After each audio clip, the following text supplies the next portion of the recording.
को तीर्थ यात्रा के लिए जाना था।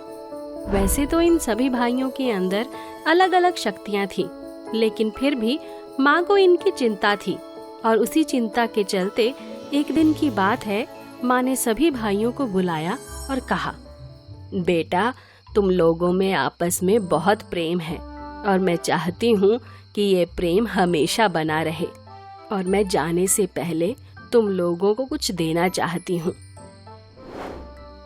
लेकिन माँ, आप जा कहाँ रही हैं? मैं तीर्थ यात्रा पर जा रही हूँ और तुम लोगों को ये अंगूठियाँ देना चाहती हूँ, जिससे अगर तुम लोगों में से किसी के भी ऊपर कभी भी कोई मुसीबत आए और तुम अकेले पड़ गए तो ये अंगूठी तुमको उस मुसीबत से बचाएगी। तुम उस अंगूठी को बस एक बार छू लेना और इस अंगूठी को छूते ही तुम सब एक साथ एक जगह पर आ जाओगे और मुसीबत का मिलकर सामना कर सकोगे। लेकिन ध्यान रखना, ये कभी किसी गलत हाथों में ना पड़े।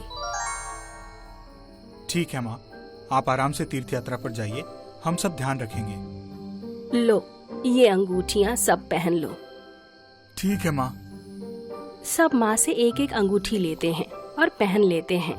सभी अंगूठियाँ दिखने में एक जैसी थी। जब माँ के जाने का समय हो जाता है तो माँ कहती है, ठीक है बच्चों, मैं चलती हूँ। सभी माँ को विदा करते हैं और वापस घर में आ जाते हैं। अब अगले दिन राजेश बाजार जाता है। वहां से उसे महाराज के सैनिक दिखाई देते हैं, जो एक बुजुर्ग आदमी को बांधकर महल की तरफ ले जा रहे होते हैं और वहां बहुत भीड़ लगी होती है। ये क्या हो रहा है यहाँ? बेटा, अपना महाराज बहुत दुष्ट है। ये आदमी भूल से उसके रास्ते में आ गया तो इसको महाराज ने मौत की सजा सुना दी। तो आप लोग को इन्हें रोकता क्यों नहीं? बेटा, सबको अपनी जान प्यारी है। महाराज से कोई दुश्मनी नहीं लेना चाहता। छोड़ दो इनको। तुम लोगों को शर्म नहीं आती? इतने बुजुर्ग आदमी को तुम लोग ऐसे बांध कर ले जा रहे हो। ये हमारे महाराज का आदेश है, तुम बीच में मत आओ। इनको छोड़ दो। तुम ऐसे नहीं मानोगे। रुको, तुमको भी बंदी बनाकर महाराज के पास ले जाना पड़ेगा। जैसे ही सैनिक उसकी तरफ बढ़ते हैं, वो अपनी अंगूठी को छूता है और उसके सभी भाई वहां आ जाते हैं और देखते ही देखते सभी भाई अपनी जादुई शक्तियां दिखाने लगते हैं, जिन्हें देखकर सैनिकों और बाकी लोगों की आंखें फटी की फटी रह जाती हैं। ये देखकर सैनिक डर जाते हैं और वहां से भाग जाते हैं। महल पहुंचकर, महाराज, वो लड़का कोई जादूगर है। कौन लड़का? सैनिक महाराज को सारी घटना बताते हैं। उसको हमारे सामने लेकर आओ। जी महाराज। अब सैनिक राजेश को पकड़ने के लिए जाते हैं, लेकिन वहां राजेश की जगह इंद्रेश बैठा होता है। एक जैसे दिखने की वजह से सैनिक उसे पहचान नहीं पाते कि वो राजेश है या उसका भाई इंद्रेश। सैनिक उसे पकड़ने के लिए जैसे ही जाते हैं तो इंद्रेश उन्हें देख लेता है और इतनी तेज दौड़ लगाता है कि सैनिक उसका पीछा नहीं कर पाते। इंद्रेश घर जाकर, आज महाराज के सैनिक मुझे पकड़ रहे थे। मैं बहुत तेज भागकर घर आ गया।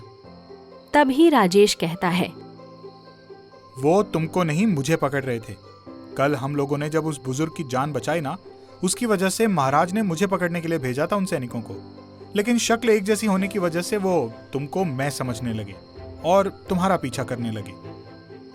दूसरी तरफ सैनिक दरबार में जाकर, महाराज, हमने बहुत कोशिश की उसको पकड़ने की, लेकिन वो तो बहुत तेज भाग गया। हम उसे नहीं पकड़ पाए। तुम लोगों से कुछ नहीं होगा, मैं ही कुछ सोचता हूँ। अगले दिन महाराज देवेश को राजेश समझकर उसके सामने एक बूढ़े आदमी का वेश बदलकर चले जाते हैं। उसका पीछा करते करते महाराज जंगल में चले जाते हैं और अचानक से महाराज के पीछे शेर आ जाता है। देवेश शेर को देख लेता है और देवेश महाराज को बूढ़े आदमी के रूप में पहचान नहीं पाता और शेर को देखकर वो तुरंत अपनी अंगूठी को छूता है, जिससे सभी भाई वहां एक साथ आ जाते हैं। महाराज समझ जाते हैं कि ये सब अंगूठी का कमाल है। अब सभी भाई मिलकर उस शेर का सामना करते हैं और महाराज को बचाते हैं और फिर गायब हो जाते हैं। तभी देवेश उनसे पूछता है, बाबा, आपको कहाँ जाना है? मैं तो मुसाफिर हूँ बेटा, दूसरे गांव जा रहा था। मुझे लगा जंगल के रास्ते से जल्दी पहुंच जाऊंगा, लेकिन जंगल में तो खतरनाक जानवर हैं। आज तुम नहीं होते तो ये शेर मुझे खा जाता। वैसे बेटा, मैं बहुत थक गया हूँ और मुझे भूख भी बहुत लग रही है। क्या तुम मुझे खाना खिला सकते हो? हाँ बाबा, बिल्कुल। देवेश बाबा को अपने घर लेकर जाता है, उन्हें खाना खिलाता है और खुद भी खाता है। बेटा, खाना बहुत तीखा है, थोड़ा पानी मिलेगा क्या? हाँ बाबा, मैं अभी लाया। और देवेश अपनी थाली वहीं छोड़कर पानी लेने चला जाता है। घर में देवेश और महाराज के अलावा और कोई नहीं होता और मौका देखते ही महाराज देवेश के खाने में बेहोशी की दवा मिला देते हैं और उसे बंदी बनाकर महल ले जाते हैं।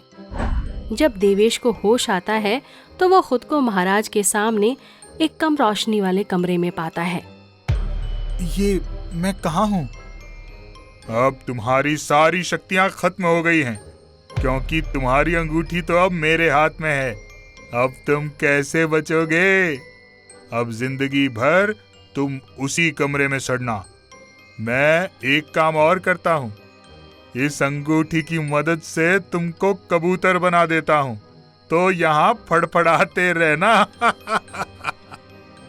जैसे ही महाराज अंगूठी को छूता है वैसे ही सभी भाई वहां आ जाते हैं। सैनिक उन्हें पकड़ लेते हैं। इन्हें गला घोंटकर मार दो। मेरे भाइयों को छोड़ दो, इसके बदले मुझे मार दो। ठीक है। जैसे ही सैनिक राकेश का गला पकड़ते हैं वो अपने पैर लंबे कर लेता है और सैनिक नीचे गिर जाते हैं। सैनिकों, इसकी सांसें रोक दो। मेरे भाइयों को छोड़ दो और मेरी सांसें रोक दो। जब देवेश की नाक दबाकर उसकी सांस रोकने की कोशिश करते हैं तो उसे कुछ भी नहीं होता, वो जिंदा रहता है। महाराज ये देखकर गुस्से में आ जाते हैं। सैनिकों, इन्हें आग में फेंक दो। मेरे भाइयों को छोड़ दो, चाहो तो मुझे आग में फेंक दो। और राजेश को जलती हुई आग में फेंकते हैं, लेकिन वो आग में नहीं जलता। महाराज को समझ नहीं आता कि ये हो क्या रहा है। महाराज गुस्से में कहते हैं, सैनिकों, इन्हें नदी में फेंक दो। मेरे भाई नादान हैं, आप मुझे नदी के पानी में फेंक दीजिए। रमेश को नदी में फेंकते हैं, लेकिन वो नदी का पानी अपने मुंह में भर लेता है। सैनिक डर जाते हैं और महाराज को बताते हैं। इनको महल की छत से नीचे फेंक दिया जाए। महाराज, इन सबको छोड़ दो और मुझे आप सजा दे दो। अब जैसे ही प्रकाश को पकड़कर महल की छत से नीचे फेंकते हैं, वो हवा में तैरने लगता है। महाराज और सैनिक सभी परेशान हो जाते हैं और सभी भाइयों से माफी मांगते हैं। महाराज देवेश को उसकी अंगूठी वापस कर देते हैं। मुझे माफ कर दो, अब ऐसी गलती कभी नहीं होगी। अब किसी को परेशान किया तो समझ लेना, हम तुमको छोड़ेंगे नहीं। अब महाराज डर की वजह से सुधर जाता है और सैनिक और प्रजा भी खुश हो जाते हैं।